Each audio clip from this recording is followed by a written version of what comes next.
Good evening, everybody. How are you all this evening? All ready to go? Very good. Yeah, great. Yeah. So, Okay. Welcome to the Ikigai webinar series, and let's give everybody a chance to come in. It's actually been fantastic looking at social media this month and heightening awareness all round. Like we're heightening awareness more and more, aren't we, as we go through the years? And do you find that your patients are probably asking more questions now? I absolutely. think definitely when there's been something on the TV. So Laura Marsden, who did a piece for the BBC, she's a lady who lost her tongue, who's an amazing cook. And my patients were coming in going, oh, I never knew. And I thought, great, I love Laura. I think she's fantastic. Yeah. So anything like that. Interesting. Good. Absolutely. So everybody's flooding in. So again, just we're going to get you to introduce yourselves in a moment. Just give everybody a chance to hear all about you fabulous colleagues that have done so much work in this area. So we're just gone 1 minute afterwards. So thank you very much and welcome to the Ikigai webinar series. This evening, a very, very important topic. As I said, our colleagues that we've invited along this evening have done incredible work in our community, and they're going to share some of their work with you. We're going to have a discussion this evening. It's very open. Ask all the questions that you would like. Let's start off and introduce you. So just on my screen, I have Alison Brown. Do you want to start off, Alison? Hi, everybody. Yeah, I'm dental hygienist for over 30 something years. Let's not go into it. And I work in general practice at the university, teaching dental students, but I also am part of the Mouth Cancer Awareness Month within the university. But I'll talk about that as we go through the presentation. But yeah, that's my background. My background's more about communication around mouth cancer. Fantastic. Thanks, Alison. And I've Imogen next on my screen. Hi, I'm Imogen. I'm also a dental hygienist and therapist. I've worked for many years in general practice, but alongside that, I started very close to graduating, working in head and neck cancer at the John Radcliffe Hospital for Macmillan. I worked there for about 7 years. And over that time, I treated lots and lots and lots of patients who had head and neck cancers at various stages of their treatment. And I'm now working more in special care dentistry for King's College Hospital and general practice. Thank you, Imogen. And next on my screen is Jocelyn Harding. Hello, good evening. My name is Joss Harding. I'm a dental hygienist. I'm president-elect of the Mouth Cancer Foundation. A huge honour. I work in general practice, and I've also worked in the hospital for 2.5 years, working with head and neck cancer patients at Gloucestershire Royal Hospital. Yeah, thank you so much for inviting me to be part of this panel with these amazing people. Thank you. Thanks, Joss. And we have the brilliant Emma Riley. Thanks, Emma.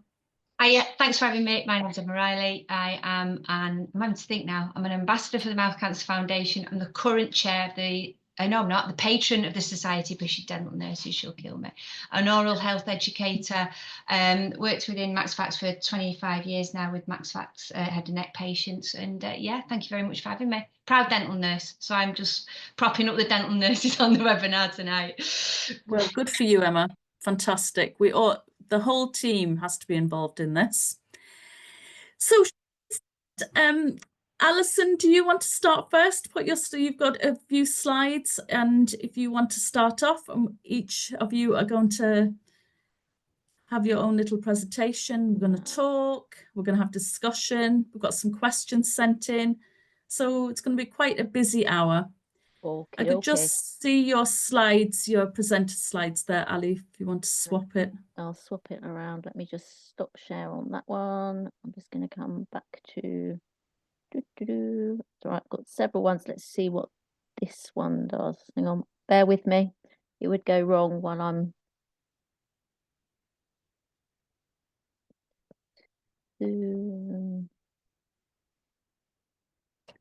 So was there much at the Swallow, Emma, today around Can I give it a mouth quick cancer plug? awareness? Can I please give it a quick plug? Please, next time, if you're in the area, sign up to the Swallows Conference. Absolutely marvellous. Brilliant event.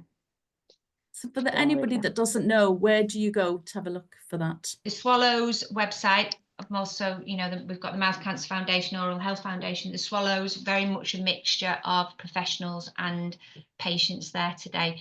It's very light-hearted. Chris Curtis likes to keep it quite fun because there's some difficult topics, but it's absolutely brilliant. And please have a look at the website. We've got some brilliant resources on there too. Oh, thank you, Emma. Thank you. And we're back to Ali. Rightio, right. Well, okay. Are you ready to go? You can't see my presenter bit now, can you? No. No, perfect. Lovely. Right. Okay. So my presentation, what we're really going to be talking about is the communication regarding mouth cancer and oral cancer and what can prevent us from talking about it. But more importantly, it's going to be about what the patient wants from us and as clinicians and DCPs. And it's really Mouth Cancer Awareness Month. So it's the elephant in the room sometimes, so that's why we've got this beautiful beast standing there. But shall we talk about it? Hey, let's have a look. So briefly, we've just gone over what I do. I'm a dental hygienist. I work as a clinical supervisor with BDS students as well as working in dental practice. But I'm also associate researcher at Plymouth University. I'm an education associate for the GDC, and I took a BSc in oral health in 2020, and that's where my journey around mouth cancer and communication started, because I did an action research project around that time looking at this, and I completed my MSc in dental hygiene last year. But I'm also a PIC Synergy panel member at Plymouth, and that is where dental students and the medical students come together and discuss cases, and I sit on the mouth cancer case with them. There are other cases that they look at, but that's one that they bring together. So it's looking at collaboration, which we've probably not always done in the past. And I'm absolutely honoured to be an honorary ambassador for the Mouth Cancer Foundation. Means just such a lot to me. It really does. So I'm not going to go into lots of stats and everything, but it's just to give us a bit of a background. We know that mouth cancer is increasing. I doubt, if the new stats that are coming out will have gone down. We know that early detection rates are the best way for any cancer for better survival rates. We have the potential to reduce oral cancer rates by 1/3 over 10 years if we were to be promoting oral cancer awareness and self-screening. It's an interesting one, got an older study now. And believe it or not, won't be a surprise to any of us, but healthcare professionals are best placed to deliver it. And the best way to deliver it is one-to-one and to give them a demonstration and literature. This is the part that really worries me. The awareness and the signs of symptoms to the public are as low as 17%, and the major risks of knowing the major risks that's causing mouth cancer and head and neck cancer is as low as 9%. And they're the sorts of things that I was asking myself when I was working on my actual research project, because oral cancer is going up. Are patients aware of it? What could I do to help them? What could patients do to help themselves? And what stops the advice being given? And were my colleagues giving advice about mouth cancer, oral cancer? So I went to my colleagues. The nurses they didn't feel that they weren't confident enough. They didn't have enough knowledge or training to discuss oral cancer or self-screening, even when we had head and neck cancer awareness months like we have for November. Routine examinations, intraoral and extraoral exams were being carried out. But when I spoke to the clinicians in the practice, they didn't even think of discussing that it was an oral cancer screening, all the signs and symptoms. It was bizarre. But they were also unsure how to approach the subject. So that might have been the elephant in the room, so to speak. They just didn't know how to approach it. I spoke with my patients, and I just wanted them to tell me what they thought I was doing. So 80%, correctly so, thought that I was looking at for dental health, gum disease, etc. 10% had a bit of an idea that I might be also looking for mouth cancer. and 10% hadn't got an idea of what I was up to, which slightly worrying, really, seeing as I told them. I then talked to them about self-screening, showed them how to carry out a self-screening at home, when to look, signs and symptoms, risks, etc., and just asked them if they felt confident enough to actually carry this out at home, and they were all happy to do that.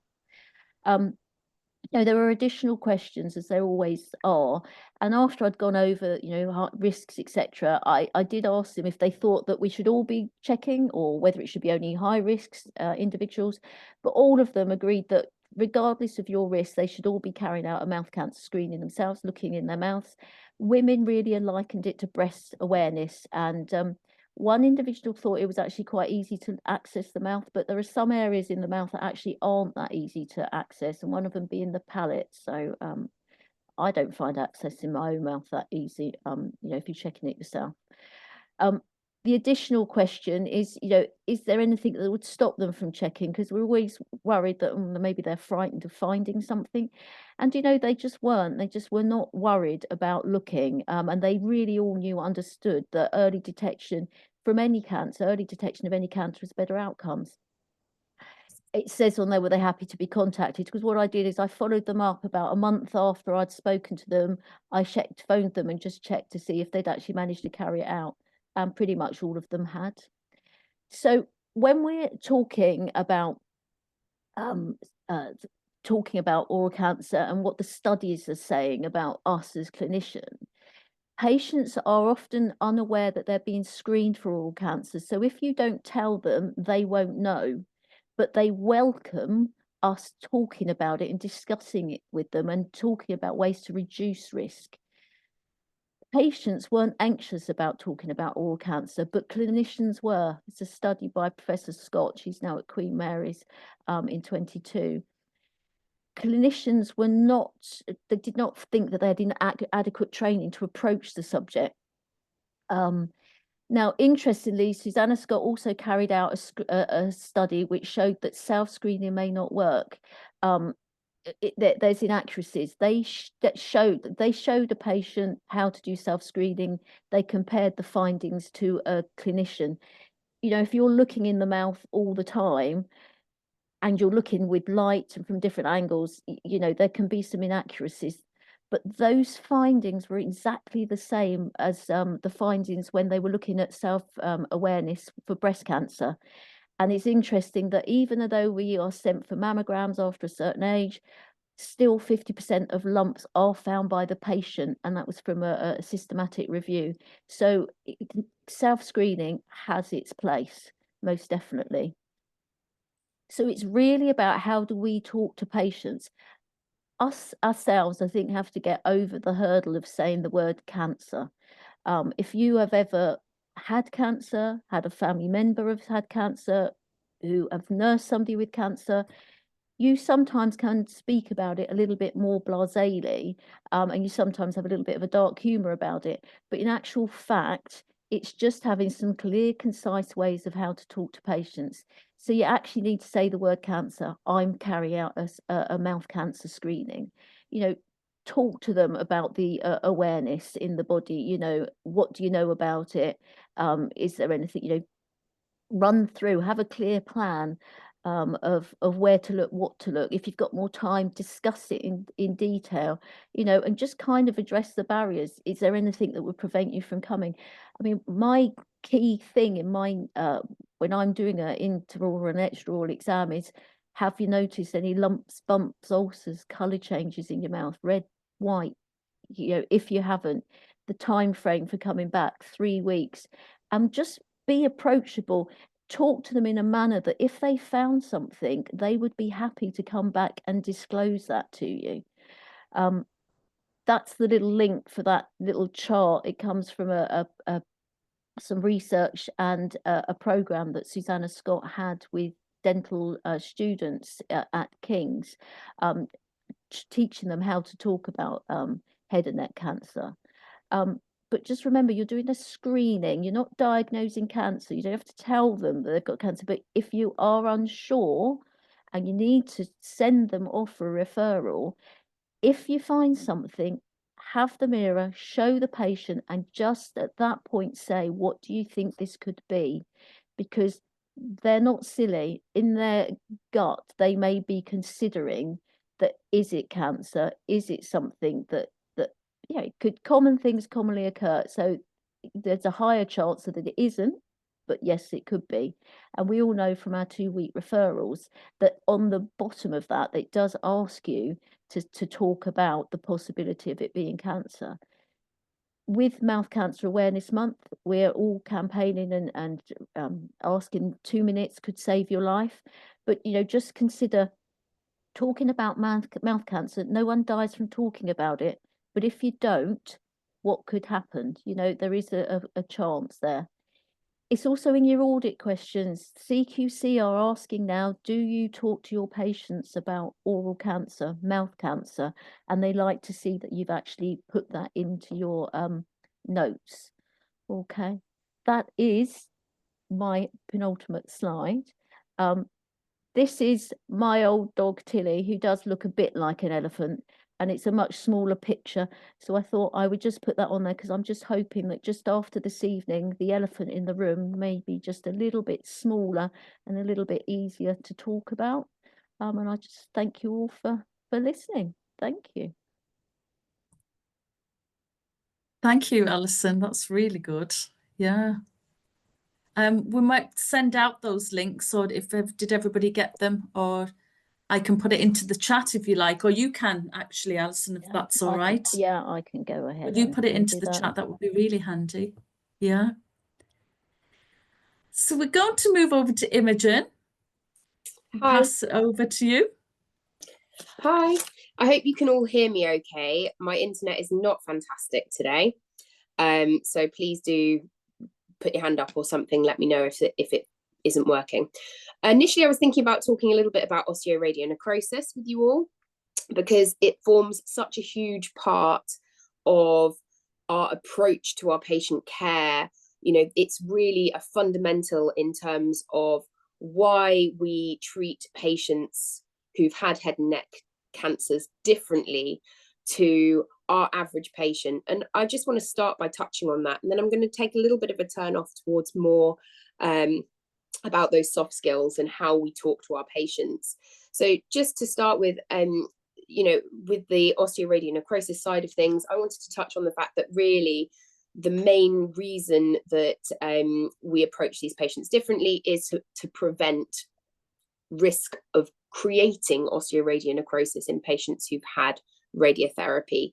And so we really need to be conscious of that with our conversations about our treatment planning, the care that we're delivering to our patients as hygienists and as therapists, that we are minimally invasive.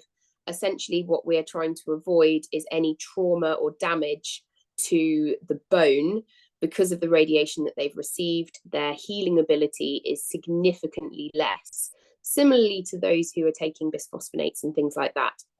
So with that kind of thought is where we are with our approach to our dental treatment.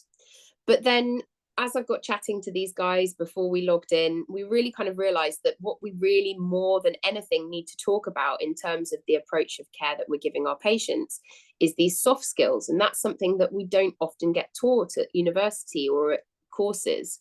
And that's something that most of the questions seem to quite often be about. So I wanted to share a little bit about empathy and how we as dental clinicians or nurses or other members of the team are able to essentially give a compassionate and empathetic care to these people who are going through some really dramatic things in their lives. And these skills can be applied to things beyond just head and neck cancer. So this isn't just a skill to use on these patients, it's much broader than that. Essentially, what we're talking about there are 3 types of empathy. One is cognitive, another is emotional, and another is compassionate. And that compassionate empathy that we are able to deliver gives patients a far better outcome. Essentially, it means that we are, like Ali said, we're opening up that relationship for them to be able to talk to us openly about worries that they're having, issues in their mouth. Oh, I've noticed this and that. Do you think this is normal? They feel confident in that relationship. Cognitive empathy is very much emotionless. And it's something that we as clinicians sometimes end up finding ourselves going into, but as a sort of barrier, because emotional empathy can cause burnout. If we emotionally invest too heavily in our patients and we cry or we show all of our feelings, that actually can really burn out as a clinician. You can't invest total emotional empathy into every patient that we see. But on the flip side, that cognitive empathy, which is much more about just thinking about the practical situation that we're in, emotions detached, can come across as very uncaring and disingenuous. So this cognitive and emotion has to come together to create this compassionate empathy that we need to try to aim towards when we're delivering care to these patients. The biggest thing with this is understanding what is the patient going through. What is it that is the biggest thing in their life at the moment, or has been for some period of time? Patients who are having head and neck cancer treatment, they have usually 6 weeks of radiotherapy. They may not be able to eat. They may be peg fed. They may have a limited or completely no food intake at all. Their speech is affected. Their energy levels are low. Their mouth is painful. They have mucositis. They're being told they need teeth taken out, which again is very emotional. They're having physical appearance changes. Their whole life is turned upside down, not just during their radiation treatment, but afterwards forever. Many of the patients that I saw in the John Radcliffe when I was treating them, they actually shared the feeling that had they known how severe the side effects of their treatment would be, they may not have made the decision that they had to go forward with that treatment. And that's a very difficult thing to hear, but it's a harsh reality of the situation for many of the patients. Thankfully, the treatment is improving and the outcomes are improving. We're much better at targeting radiotherapy to where it's needed and not blasting it through all of the healthy cells as well. And so those side effects are less, but they are still seriously significant. So all I'm trying to do really is to get you guys thinking about that. And these conversations that we create sometimes can cause tension. We very easily fall into this patter, this language, then kind of script. And we can find ourselves feeling uncomfortable very quickly by making comments that normally are fine, but for some patients who are going through these difficult times, be that oral cancer treatment or any other difficult time. So, for example, and this is something that I experienced, you can find yourself going to reception to collect your patient, and we quite often will say, "Hi, Mrs. Smith, how are you? How are you today?" And I have had a patient say to me, "Actually, I'm not great at all. I've just been told I'm going to die from cancer." And that is really hard to hear, really difficult as a clinician to come back from. Where do you go from there? And you've kind of created this yourself by saying that phrase, "How are you?"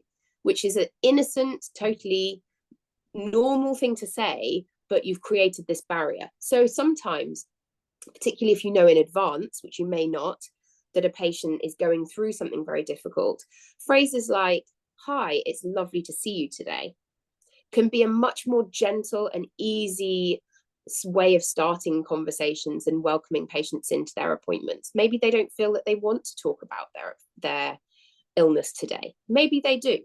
So the other side of this is being really, really patient-led. Sometimes they've spent all day talking to 5 other people, 10 other people, clinicians, whoever, about their treatment and what they're going through. And today, they just want their teeth cleaned. That's how they're feeling in that moment, and that's okay. But you're there to offer that support emotionally if they want it. So you can use, obviously, giving clinical advice as an opportunity to build that relationship, but also the ball in their court. Say to them, I can share some information on X with you today. Would that be helpful? And these kind of questions, and taking from that patient leading, what is it that you want from me? How can I help you? What symptoms are you suffering with? You know, oh, I hear that you have a dry mouth. I can give you some information about some products. I can give you, I can signpost you in the direction of a support group. Is that something that you would like today? Or even as simple as, how are you getting on with your cancer treatment? Do you want to talk about it with me today? Offer them, say, you know, invite them to have that conversation if they want to, but also invite them to say, actually, I don't want to talk about it today. And that's okay. You can have conversations about normal things. Ask them about their family. Ask them what they've been doing at the weekend. Sometimes it's difficult and they say, I've had a million appointments and I haven't had anything positive going on. Okay, well, find out, you know, what have you been watching on the TV? Have you been watching the news? What's your thoughts on Donald Trump being voted in? You can talk about stuff that goes on in the world on a daily basis and lighten their day by being that bit of normality for them. And that's really important. So I think really it's all about creating this open body language, reducing background noise. You know, you don't want people opening cupboards and coming in and nicking bits from your surgery when you're trying to have a conversation. You want to sit face to face, open body language, invite them to lead the conversation and tell you what they need advice on. And very much, you know, sit back and listen. The majority of what I've learned in terms of managing patients has been from the patients themselves. The majority of information that I've gained from, you know, what's worked well with treatment planning that I've done, what hasn't worked well, products that have worked well, products that haven't worked well, diet advice, oral hygiene instruction. I have made lots of suggestions that haven't been brilliant in the past, and it's often the patients feeding back that tells us what works and what doesn't, and working together with that person. So that's really where I'm going to hand over to Joss, where she is hopefully going to be able to give you a little bit more in terms of practical advice that we can give our patients and how we can best support them. Thank you, Imogen. Just while you're getting ready there, Debbie said it's not a question, just a comment. And this is my personal soapbox. There's a great temptation to think that once radiotherapy is over, it's over, but there can be a very long lasting, huge side effects that applies to radiotherapy, not just to the head and neck. Absolutely. And that's really what we were just talking about, isn't it, Siobhan? You know, the fact is that quite often we have this idea that once patients have been cured from cancer, they are essentially well again, but actually the side effects are long-term, often lifelong for people. Definitely. Thank you, Joss. You're very welcome. So, yeah, and often they will suffer with something called scanxiety, which is they're worried every time there's a recall, you know, whether it's 6 months or 12 months or 5 years, they will always get in trepidation in case there's another occurrence. So this part of the evening, I'm just going to give you some oral care and preventative advice. So hopefully, here we go. Okay, and talking about late effects. So as dental professionals, we need to go to evidence-based guidelines. So I popped these on here. So the first one is from Public Health England, now gov.uk. So this is the Delivering Better Oral Health Guidelines, version 4, came out in 2021. And this is, there's a particular section about oral cancer. So it's about prevention and early detection with a very small bit about aftercare, which I think should be improved on in future editions. But that's one of the places to look at for information. The Royal College of Surgeons, England. This is guidelines from 2018. Fantastic guidelines, 85 pages long with information how to treat patients before, during and after treatment. I think these are about to start the next update, which is great. UCOMICS, United Kingdom Oral Management in Cancer Care Group, and Emma here was the first dental professional to be on this. I'm very lucky to be involved in this group now, but thank you, Emma, for everything you did, because you're paving the way for dental professionals. It's great to be part of this. And the last one that I'll put up here, often this is one that's put on forums to look at for how to look after any cancer patients during and post-treatment. So specialist pharmacy service, it's a bit of an encyclopedia, mainly for the NHS, but I think it's got a lot of good information in there. And with this flow chart, it looks at when to look after patients at particular times of treatment or post-treatment. However, I have a little issue with this, and I think it needs updating, because one of the references it uses, it says that you may look after patients after a certain period of time, but that's the word may, and actually the reference and where it's cited from is from the NIDCR and from 2009.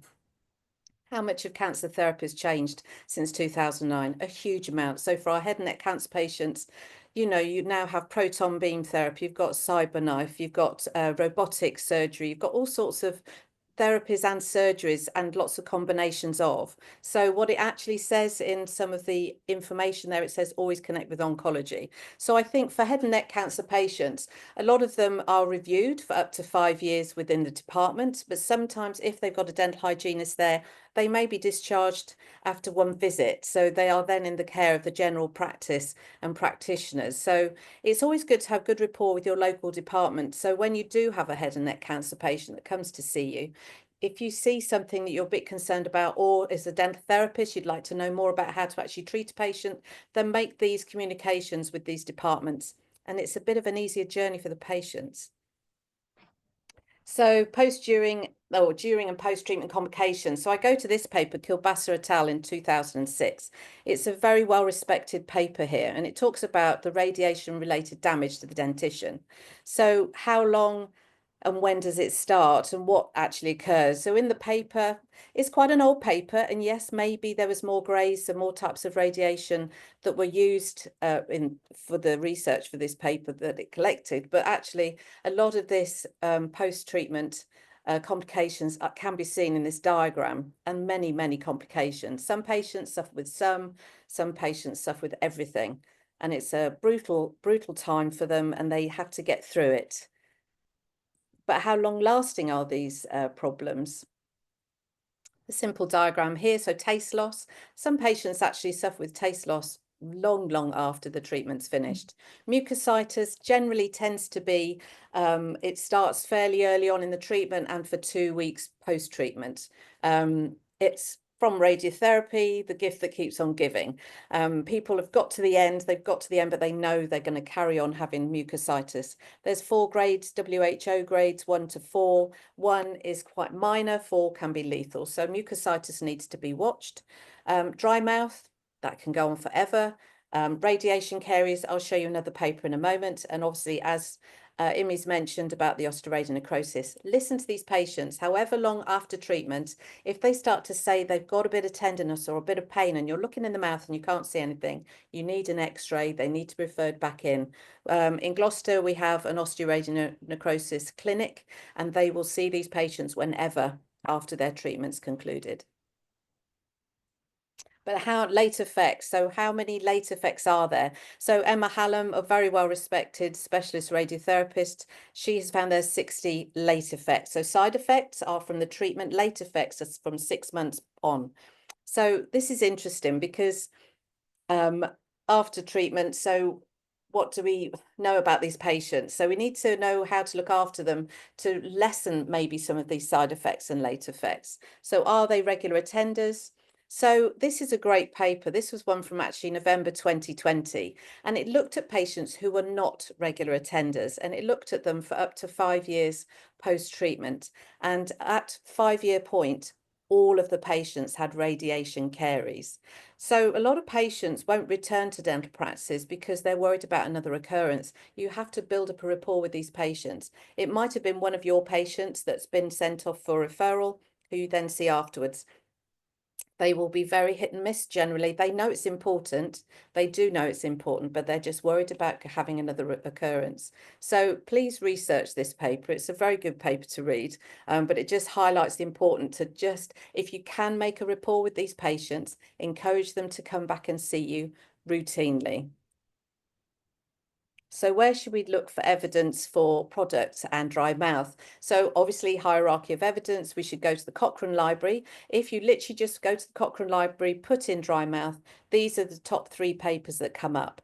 So these talk about pharmacological, non-pharmacological and other options for dry mouth. So it will be medication, it will be products you can use, or it can be little electronic type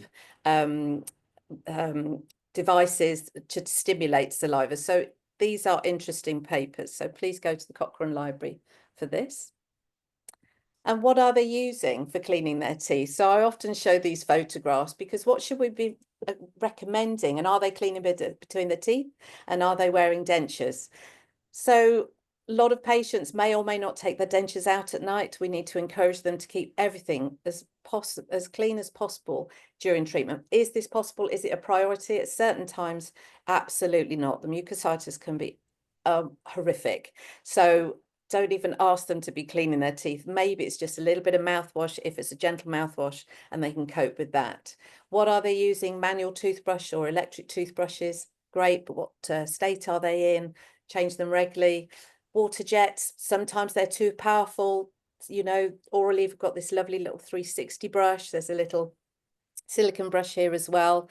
What are they using between the teeth? So there's a really good paper. I can send you the link from the MASCC. It's a great paper that's looked at research about should we be throwing away toothbrushes every day with patients going through treatment? Should we be recommending not to be using something between the teeth?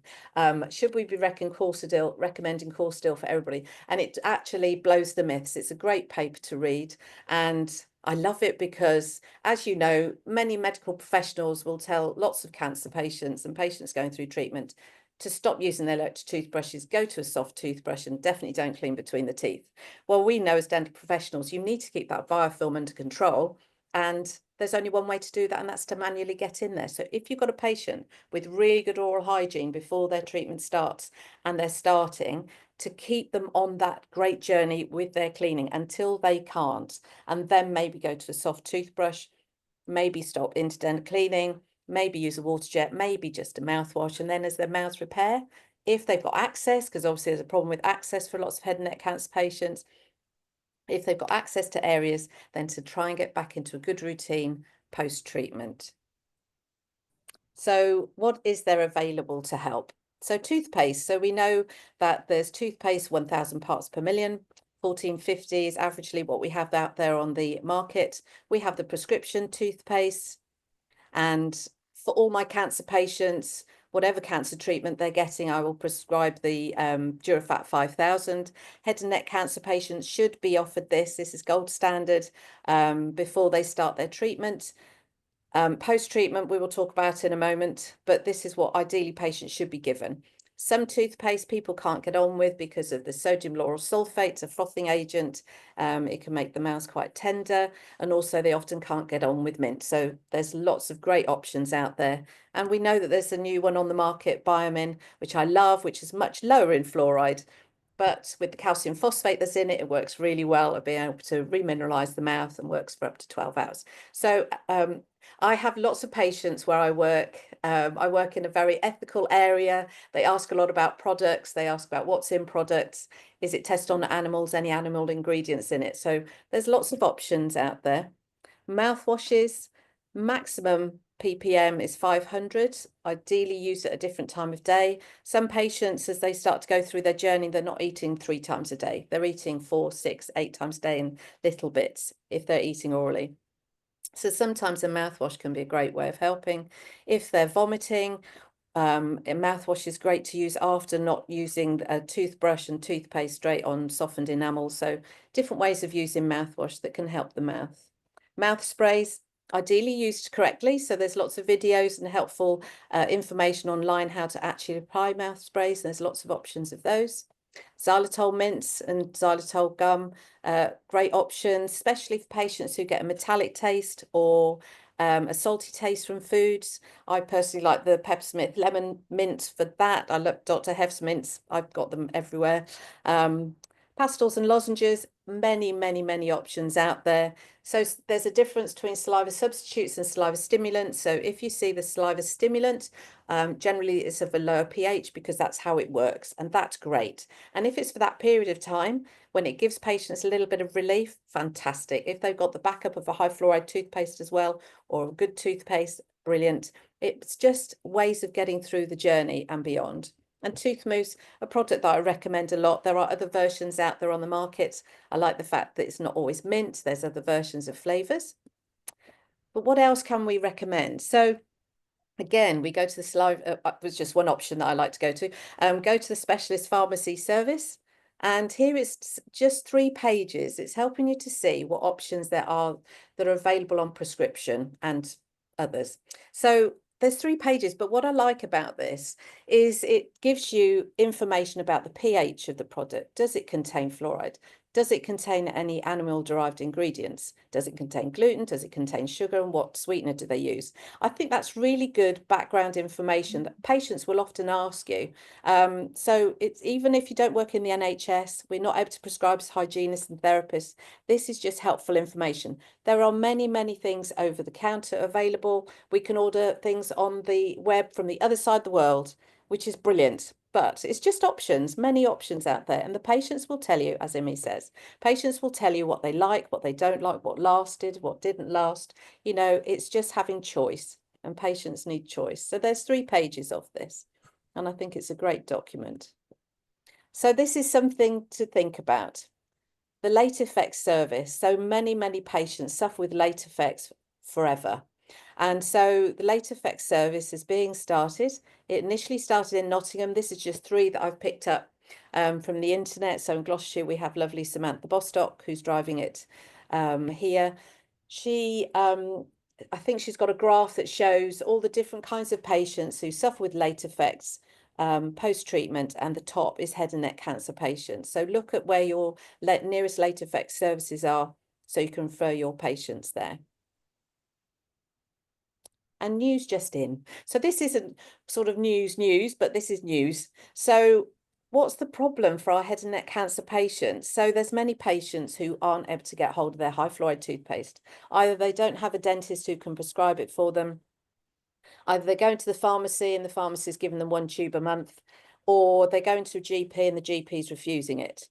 So this is what the Southwest group have decided, and this is a mixture of dental and medical professionals, is that any head and neck cancer patients in the Southwest who do not have a dentist will be prescribed their high fluoride toothpaste for 3 months through their GP, because we know that there's a problem with access to care. We know that there's a problem with finances, fear, all sorts of things. So it will save the NHS so much money in the long run. Not necessarily high fluoride toothpaste, because some people really can't get on with it, you know, but it's an option. And if it's an option they do get on with, then they need to have it. Because a lot of these patients, as you see from that paper from 2020, a lot of patients will suffer with radiation caries, and 100% of those patients will suffer with radiation caries.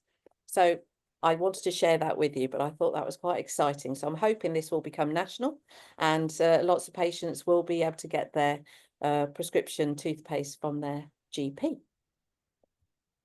And that is the end of my presentation. That is really helpful. Just think everybody will agree. Thank you very much. We might get the link for those 3 pages, if you don't mind, and Yeah, we can sure. let Absolutely. everybody know.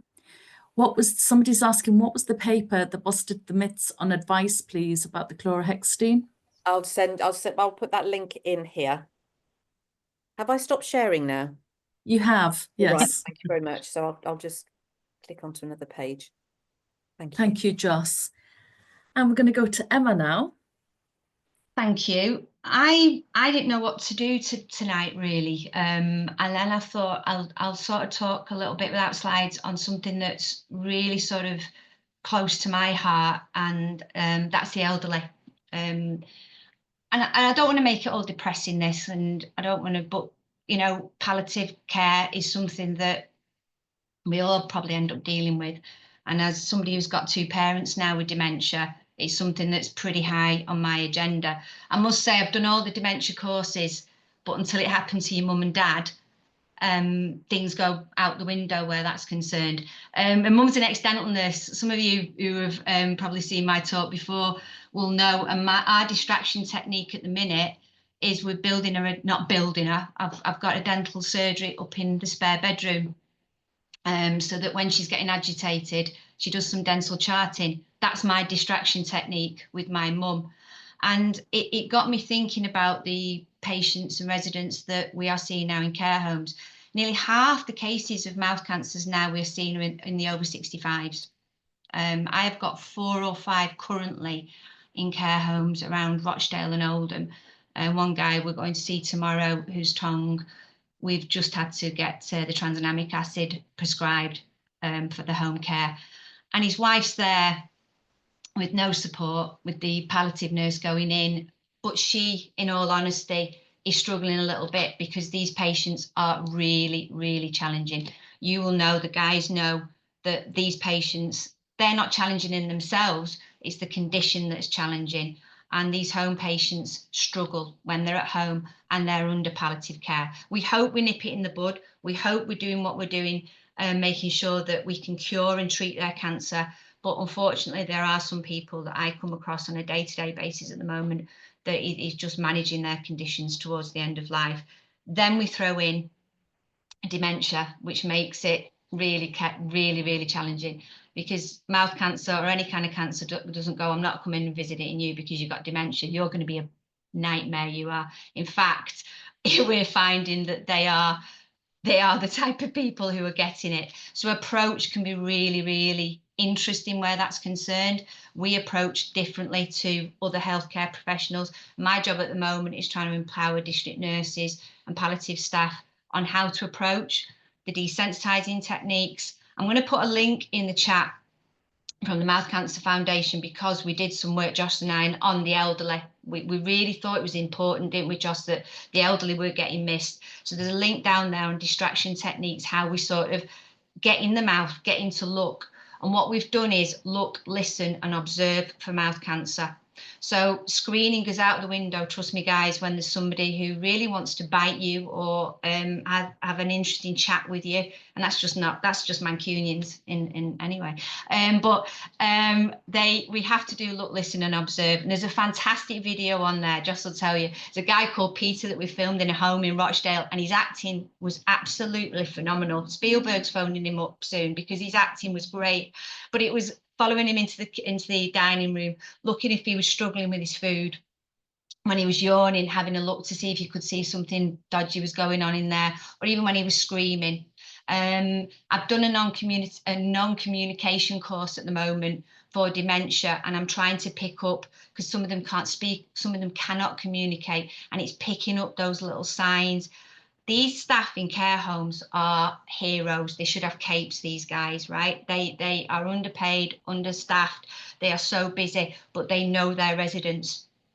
They know when their residents are brewing something that they're not sure about. So training these guys is really, really important. And I feel there's a place for us as dental professionals to do that. That might be a bit controversial, so I'm going to leave that there. I just wanted to give you a case study of a patient, and this is what the care home manager wanted me to tell you lot, wanted me to feed back to you. And I think we get so much right, but I could cry reading this, because there was a human being at the centre of this, and not just the patient, but there was the daughter, and there were these care staff around him. I know I'm rabbiting on here, so I'm sorry about this, but when we say they're in a care home or a residential home, that is their home. That isn't an establishment. It isn't, it's not a prison cell. That is their home. And the people who look after them are family.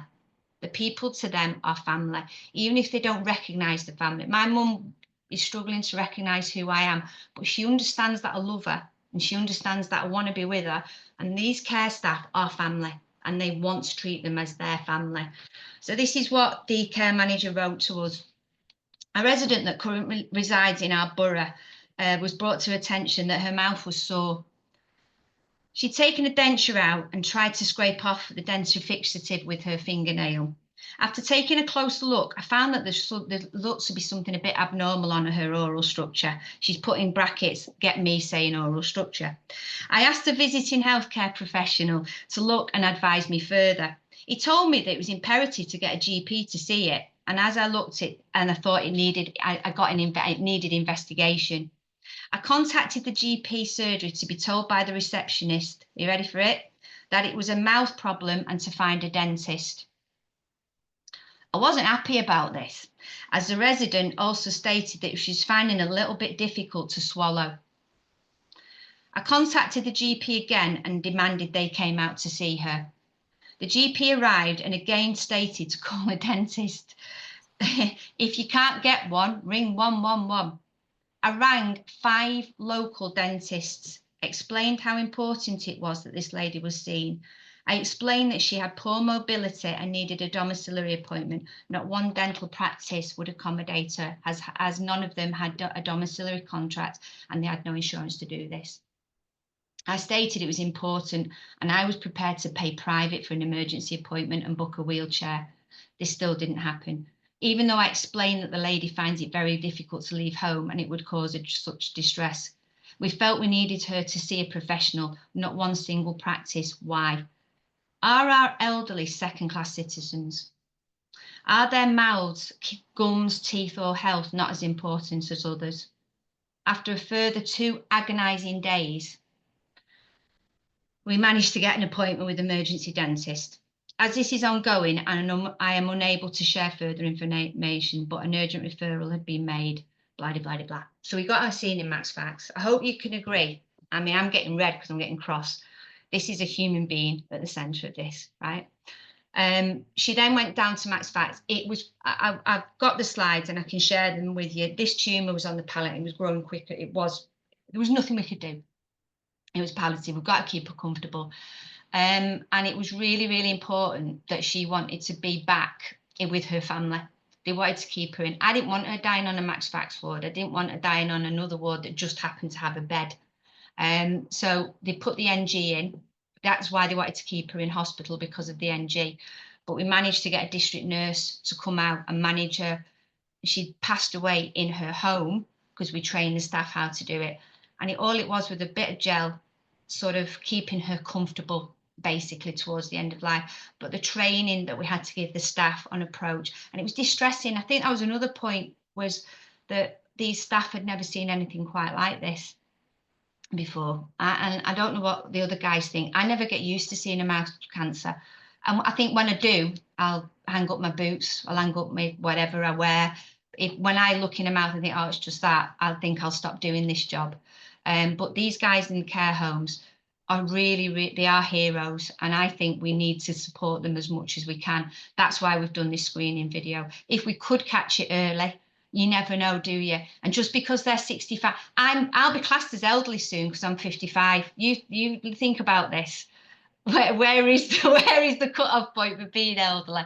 And I want to be treated, and I want my mum treated. I want my dad treated. I want them to have a good death. Dame Saunders, who founded our hospice movement, said, we want to help you live till you die. And I know I'm leaving this on a very depressing note, but we have got some elderly out there. They are not second-class citizens. They need looking after. Is it all right if I read my poem? Have I got time to do that before we go? Yeah, of course. Sorry. No, take your time. You're all right. No, I don't know. United are playing. Let me introduce myself. My name is Mouth Cancer. I'm not as well known as my other brothers and sisters in our family, but I'm no less dangerous. Sometimes I will call on you without notice, but in some cases I'll give you an idea that I'm coming to visit. The legacy of my visit will often linger with you and your family for years to come, even though those very clever and caring professionals will try and help you move on and try and forget me. I can be a bit stubborn. Although not invited, I am the guest at every meal you'll ever take. I'll dictate what you eat and whether you enjoy it. I'll decide if you go out for that special meal or that night out with the girls. Just a dry mouth, one of the things I'll leave you with. And I'm telling you now, red wine may be a problem from now on.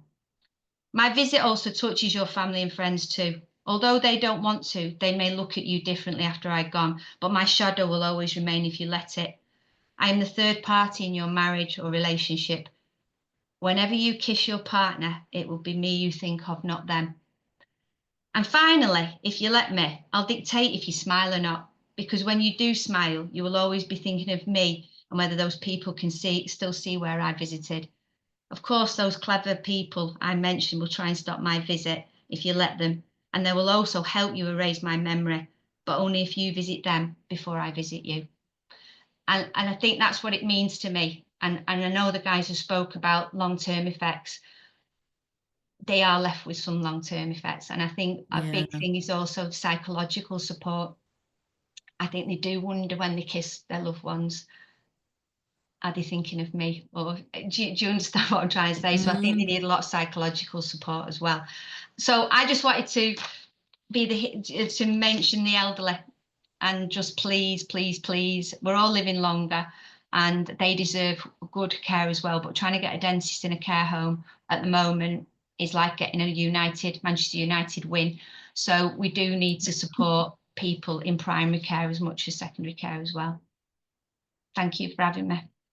Thank you very much, Emma. Yeah, very touching, I must say. Yeah. Tumbleweed moment, actually. We've all went quiet. Well, we're on that, and we're going to go to the Q&A. So somebody has sent this in to a dental professional, and they said they're looking forward to this evening. And I was diagnosed last year, age 48, with tongue HPV.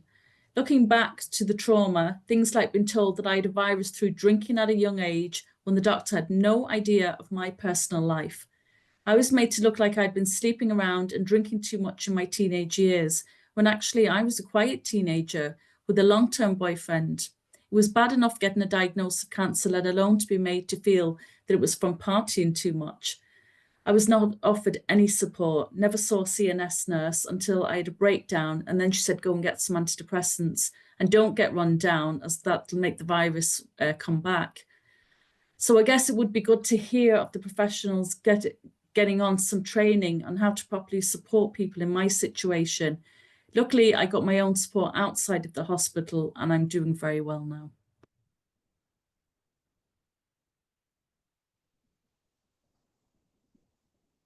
It's such a brutal journey, and definitely psychological support is huge. Intimacy is huge. There's youngsters of 19 that are getting diagnosed, you know, we shouldn't be thinking it's the 75 years plus, you know, we should be vigilant. We should be talking about stuff, early diagnosis, self-screening, prevention, early detection, the whole gamut of stuff that we should be doing. And the aftercare, it needs to be standardized. I can stand on my soapbox for ages talking about this because it is so patchy, such a postcode lottery. There's very, very little sort of counselling support available within oncology departments generally, but head and neck teams. Certainly when I worked at the John Radcliffe, we were very fortunate that we had some very limited, but some access, but it really is mostly charitable. You know, it's charities running support groups, networking with other patients. It's patients supporting other patients quite often. It always staggers me that nobody seems to know about this cancer, but there's like over 8,000 people diagnosed a year. And when they come and find the Mouth Cancer Foundation or they find the Swallows, it's like, oh my goodness, I've found you, you know, but why aren't the hospitals recommending support groups wherever they are in the country? So you've got Saving Faces, there's loads of groups. Maggie's. Yeah, Maggie's, loads. Yeah. I can't understand because it's so visual, this head and neck cancer. It's there, as you said in your beautiful poem, Emma, which can't help to touch everybody, you know. It's just the long-lasting effects. And people need to be really strong to get through this. They need to have a strong partnership, strong family. And I worry about those that don't. So what support have they got, you know? Yeah, Joss, I think, to be honest, I think sometimes it's because it's not a sexy cancer. Because you've not got, what have we had? We've had I'm just trying to think of the football manager that did have mouth cancer, but if there was maybe a celebrity, you know, but this is the problem. I think it's also, I'm a great believer that we need to actually be targeting undergraduates as well. We need to get collaboration through medical and dental. You need to get rid of the politics that sometimes surrounds all of this. You know, who's talking to who can they access from here? It's the same when you talk about prescribing. I'm in the Southwest, so I'm part of Mapdreet and that area. You know, we have more and more people who have now, it's private dentistry. And so if they came to us, they'd have to buy. Whereas if we can get the GPs to prescribe, you know, but it's again, it's that collaboration and getting rid of that stigma. And actually it's communication in all senses, really. I also think there's I think you'd probably agree with this, Ali. There's a little bit of a historical issue with the mouth being, and this ties in with what Emma was saying as well, the mouth being dental and cancer seen as a medical condition. And there seems to be still some disconnect or thing. Outside of it is less thought about. I'm not sure, but it's just interesting to me that, you know, Emma talks about the fact that she struggled to get somebody to come and look at this lady's mouth unless it was a dentist. You know, where do we take ownership of this is a cancer? This is cancer, whether it's in your mouth, whether it's in your lungs, this is cancer. So it shouldn't be that one cancer is any more or less important than another. Anywhere else in the body, she would have got treated. Absolutely, and that's where I'm totally on your page, Emma. Interesting. I work in special care dentistry now, and so I see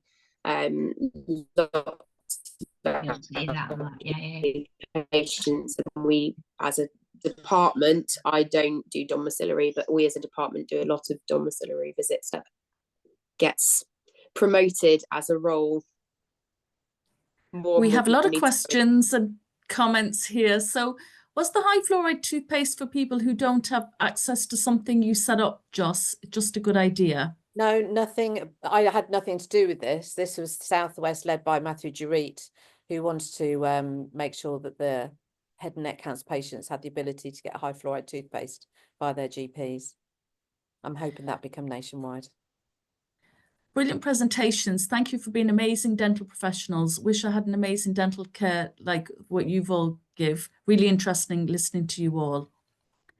Emma's work is amazing. Dear ladies, do you have advice on how to ensure that patients receive Durafat 5,000 parts per million toothpaste for patients? We are struggling getting dentists and especially GPs to provide a repeat prescription for Durafat. Is there an issue with funding and why are they hesitant? I had a lovely conversation with a specialist. She might have been in Sheffield, actually. And if the GPs didn't carry on with the prescription for head and neck cancer patients who'd had radiotherapy, she wrote them quite a stern letter that started off with, I hold you personally responsible for the cost that it's going to create to the NHS. I you know, sort of sincerely hope that you all carry on prescribing this toothpaste of £14 a tube. You know, come on, guys, switch on a bit, really. And also the whole link here with the osteoradial necrosis, you know, if these patients, it's not just as simple as if they get decay, we do a filling. You know, for these patients, if they get decay and we have to take a tooth out, the potential risk of osteoradial necrosis is far, far, far more of a concern than just a bit of tooth decay. And I think this is where GPs need to change their mindset and well, all professionals, but particularly that this is a medication that is needed. It's not just a toothpaste. Yeah. Yeah. This has been such a fantastic webinar. Thank you. One thing I really struggle with is that the majority of patients I see in the MaxFax department aren't registered with the GDP and report being unable to afford private dental treatment. The service isn't well enough supported for these people to be seen by the MaxFax department for routine treatment. I hope the ICBs will begin to consider this. I know they're starting to in Gloucestershire and I hope others are too. I also find it frustrating that those patients that aren't registered with a general dental practitioner often report that the general dental team are reluctant to see them for routine care as they're concerned they don't know what to do. Yeah. More training at undergraduate level is essential. Gosh, I could go on all night. This session has ignited my passion. Thank you so much. Thank you. Not a question, but here, Emma. Wow, Emma, just wow. Not a question, brilliant poem, 100% accurate. As a therapist and community, we all feel as frustrated with the ever-increasing number of patients we can accommodate efficiently. With the dental crisis, I am fearful for the next few years. Information for the public is definitely the key. It's from Zoe Cowell. Can I just interrupt there? One of the patients who was on the Monday night Zoom that the Mouth Cancer Foundation holds, he said if everybody had had a letter, you know, we were all told to stay indoors during lockdown and COVID, stay indoors, don't do this, walk a meter apart, whatever, blah, blah, blah. He said if only an add-on letter to that had been sent to all the homes about self-screening, you know, he said, why didn't they just do that? It would have got to everybody. Maybe some early things would have been spotted. And I went, oh, what a great idea. It takes patience to think of these things, you know, sometimes. I think also in regards to that and after the COVID, the lockdown, access to dentistry, I don't mean to be doom and gloom here, but I don't think we've seen the pinnacle of that. It's estimated that it will be 5 years from now that we're going to see the pinnacle of the real flux of head and neck cancers, because people didn't have access at an early stage for a quick diagnosis. They couldn't get into max fax departments. You know, people can't get to dental, you know, to dentists. I mean, I spoke to my nurse practitioner, and she just routine appointment for me, and she did 1 week well, not diagnosed, but had referred on 3 mouth cancers. So that's the scenario of it is. And when you talk about communication and undergraduates, I was working with a dentist this week with the dental students who only qualified 5 years ago. And it was actually said to her when she was doing one of her OSCEs and one of her exams, when they were talking about cancer and diagnosis and self-screening, she was not to mention the word cancer. You know, it's interesting. Wow. Yeah, wow. That's not what I said at the time, Joss, but you know. Rod Gilbert, and then Donna saying dental at home, domiciliary dental service in the South. Is he the comedian? Yes. Yeah. Have you not seen the documentary? Stand Up for Cancer he did, didn't he, as well? Yeah. Watch his documentary. It's incredibly powerful. I think I have. Okay. But he's great on stage and he's brilliant. Brilliant guy. Yeah. Yeah, so the saying, yeah, comedian stand-up. Yeah, I would recommend watching Rob Gilbert's stand-up. Yeah, so that's something maybe we can post on the Facebook page or put it out there. Yeah. Thank you so much, ladies. Learned a lot this evening. Well, that's fantastic. And hi, Ali and Jossie. Emma, I was crying. Agree, more awareness needed.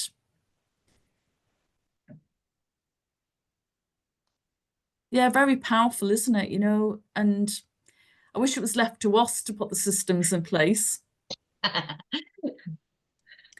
But if everybody can raise awareness, if everybody's talking about it day to day in their practice, because often it isn't the patient in the chair who'll be talking about it. It might be a friend, a colleague or neighbour who might say, oh God, I've had this ulcer for ages. And they say to them, you need to get that checked because I've been told you need to get that checked. And they end up saving a life. So it isn't just about mentioning it to those patients in the chair. It will spread far and wide. It is that word of mouth, Joss. It's word of mouth, you know. And I watched a dental student giving over the leaflet this week as I've banged on at them about, you know, it's mouth cancer awareness. And the patient got up out of the chair and he looked at the student. He said, "Can I take another leaflet? Because I'm going to pop this into my labour." As I said to you, Joss, when Steve ran the marathon and he was afterwards, yeah, exciting day that was for us all. I nearly killed myself getting across London, but he stood in the pub afterwards having a drink with the mouth cancer t-shirt on. He always puts that on. He does that on his run at other weekends. If I could have a penny for every person that came up to him and started asking him about mouth cancer when we were on the tube, if I could have a penny it is as sometimes as simple as putting on that t-shirt, because people are not aware or have not seen that, and it's an interesting t-shirt to put on. So get the old This has been an excellent webinar all round. Thank you all. This panel should be presented to the Parliament. Well, let me in Parliament. Spare too much. Not a question. Yes, they do that quite a lot. It's like the word cancer is a taboo in uni. Great talk, ladies. Thanks for your time. Soft tissue check. Call it a cancer screening. Don't ever call it a soft tissue check. That means nothing to the patient. Thank you for a great webinar. So informative and really hits home with the reality for our patients. Great webinar. Thank you so much. So much to think about and to put into practice. Definitely will take on board and adapt patient conversation and questions. Emma, very moving story. Thank you so much for this webinar and all that you're doing to raise awareness. Thank you very much, ladies. Like you've all done such and do fantastic work in our community. I think we need to have you do more with us and training us. I know there was a lot to fit into an hour this evening, and I think we did extremely well. But maybe it is that we look at doing a little series or something like that if that's what people would like, further training, definitely. What would you like to say to end off? What's a message that you'd like to give out there to our colleagues? talk about it. Talk about it. Just talk about it. Signpost. The patient wants the information. We're flying on the coattails of all the other campaigns, breast awareness, testicular cancer. They've heard it all. They're happy to look. Just talk about it. That's all. That's all I'd say. Yeah, get your patter going. Be confident. Is there a discount code for NSK? Yes, there is. Thank you for reminding me. Yeah, don't miss the discount. Amazing, ladies. Thank you so much. Really good webinar. Thank you very much, ladies. And just about the poem. So I'll let you leave your little messages and let me find the discount for everybody.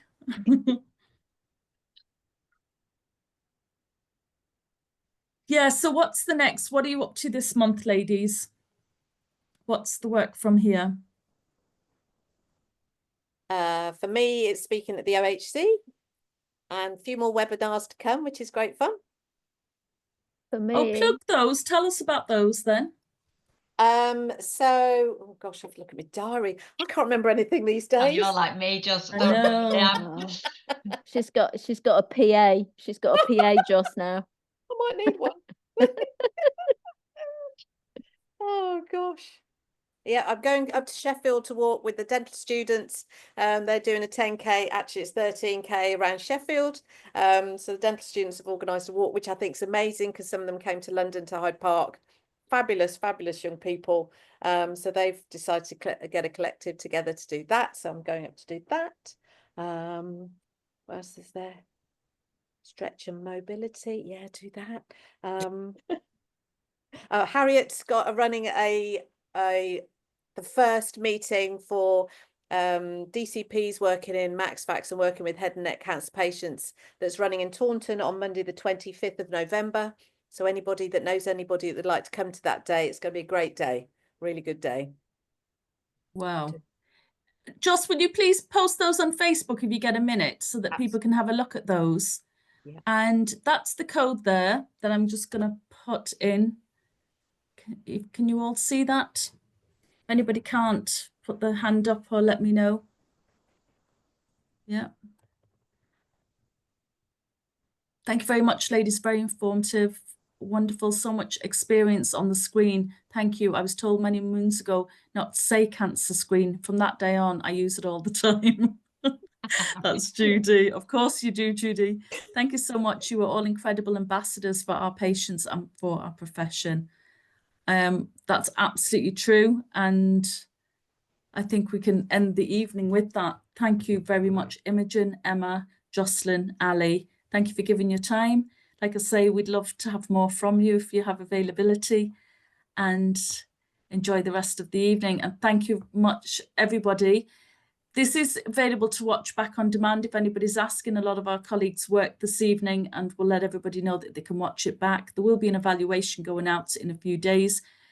We'll just have to check that we can put this through a CPD, but it was such an important topic that we just wanted to put this evening on anyway. I hope you all have the code, and thank you very much for attending. Kat Edney is back next week with ultrasonic tips, and we'll see you all then. Thank you very much, guys. Thank you, Thank everyone. you. Cheers. Take care. See you. Bye. Bye. Bye. Bye. Bye. Bye.